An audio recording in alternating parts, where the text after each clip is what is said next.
दोस्तों, बहुत से लोग कहते हैं कि फिजिक्स जब सोल्व करते हैं तो एक बार तो सोल्व हो जाती है, लेकिन स्कोर बूस्टअप नहीं हो रहा, स्कोर नहीं बढ़ रहा। आज मैं तुम्हें कुछ प्रैक्टिकल हैक्स बताऊंगा और तुम्हारी प्रॉब्लम्स का सॉल्यूशन बताऊंगा, तुम्हारे वीक पॉइंट्स को ढूंढने का तरीका बताऊंगा कि कैसे तुम अपने वीक पॉइंट्स को फाइंड आउट करके तुम्हारी फिजिक्स अपने स्कोर को बूस्टअप कर सकते हो। ये सारी प्रैक्टिकल तुम्हारी जिंदगी को एक नई उड़ान देंगी। प्रॉब्लम नंबर 1 जो बहुत से लोगों को आती है, या तो तुम्हें फॉर्मूला ही नहीं याद है।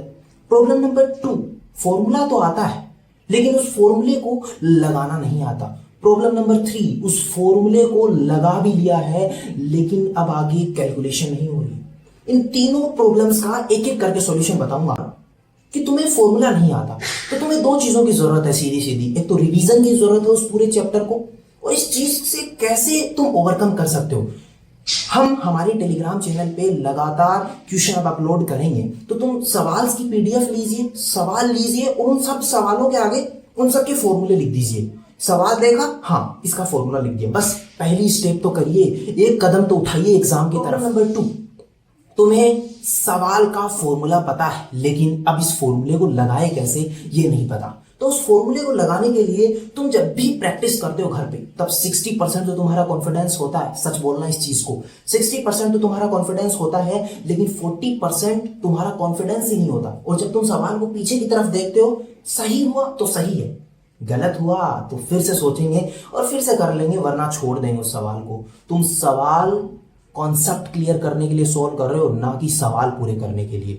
इसलिए अपनी प्रैक्टिस के दौरान अपने कॉन्फिडेंस को अच्छा रखते हुए फॉर्मूले को देखिए और सोचिए कि इस फॉर्मूले में और क्या पूछ सकता है। सवाल सोल्व करना तुम्हारा मकसद नहीं है, उस फॉर्मूले के इर्द गिर्द कितनी चीजें हैं उन सारी चीजों को सोचिए। 5-10 मिनट उस फॉर्मूले को घूरिए, तब जाके तुम्हें फॉर्मूले की तह पता लगेगी। इस प्रॉब्लम से ऐसे ही ओवरकम कर सकते हो तुम। और ज्यादा से ज्यादा प्रॉब्लम्स के पास जाइए कि ये प्रॉब्लम ऐसे कैसे पूछ ली गई। उस सवाल को, उस फॉर्मूले को उस प्रॉब्लम के अंदर घुसाइए कि कैसे इस फॉर्मूले को इस सवाल के अंदर घुसा सकता हूं मैं। प्रॉब्लम नंबर 3 जिसे लोग सिली मिस्टेक या कैलकुलेशन मिस्टेक कहते हैं, ये मैं सबसे बड़ा प्रैक्टिकल तरीका बताने लग रहा हूं जो मैंने अपनी जिंदगी में बहुत ज्यादा फॉलो किया है। कि जब भी तुम सवाल को देखते हो, सबसे पहले उस सवाल के आगे उसका फॉर्मूला लिख दीजिए। तुमने फॉर्मूला लिखा, एक स्टेप पूरी हो गई।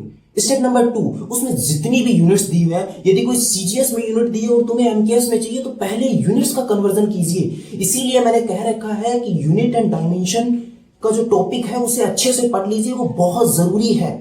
तो स्टेप नंबर 3, उस स्टेप नंबर 3 में तुम क्या करोगे कि तुम्हें यूनिट्स को कन्वर्जन के बाद में उस फॉर्मूले में कितनी चीजें तुम्हें दी हुई है उस सवाल के लिए, और यदि कोई चीज नहीं दी हुई तो कहीं दूसरे फॉर्मूले से वो चीज निकल रही होगी। 2 ही वैरायटी पूछता है, तो इन 2 वैरायटीज के बारे में तुम्हें ध्यान रखना है।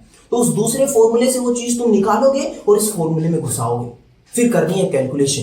कैलकुलेशन के लिए तुम्हें अपने दिमाग की स्ट्रेंथ बढ़ानी पड़ेगी, अपने कॉन्फिडेंस की स्ट्रेंथ बढ़ानी पड़ेगी। ऐसा मत सोचिए कि यार अब इस सवाल में मैं तो अटक गया, लोग आ गया या कोई और चीज आ गई, ऐसी कैलकुलेशन तो मैंने की ही नहीं। कैलकुलेशन के लिए तुम्हारा दिमाग की एक्टिवनेस और तुम्हारे कॉन्फिडेंस की एक्टिवनेस बहुत जरूरी है। तुम्हें कैलकुलेशन को सिखाएगा नहीं अलग से, तुम्हारा कॉन्फिडेंस ही तुम्हें सिखाएगा। ये 4 ही स्टेप हैं। पहली स्टेप ये फॉर्मूला लिखिए, दूसरी स्टेप ये कि तुम उस फॉर्मूले को लिखने के बाद में सारे सवाल की यूनिट चेकअप कीजिए। स्टेप नंबर 3, उस फॉर्मूले को लगाने की कोशिश कीजिए। स्टेप नंबर 4, कैलकुलेशन को बहुत ज्यादा स्ट्रांगली और कॉन्फिडेंटली सॉल्व कीजिए।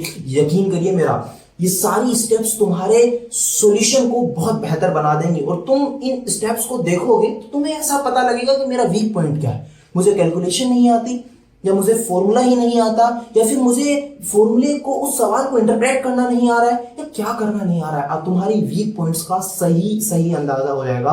बहुत ही छोटा सा वीडियो है, लेकिन तुम्हारी जिंदगी को बदलने में और तुम्हारी नीट में स्कोर को बूस्टअप करने में एक नया हथियार साबित हो सकता है। जिंदगी में मेहनत करते रहिए। मैं हमेशा एक ही चीज कहता हूं कि मेहनत करने वालों की कभी हार नहीं होती। और मैं तिलोटिया आपकी मेहनत को सपोर्ट करता हूं, आपके सपनों के लिए काम करता हूं। कम ऑन, आओ मिलकर मेहनत करते हैं।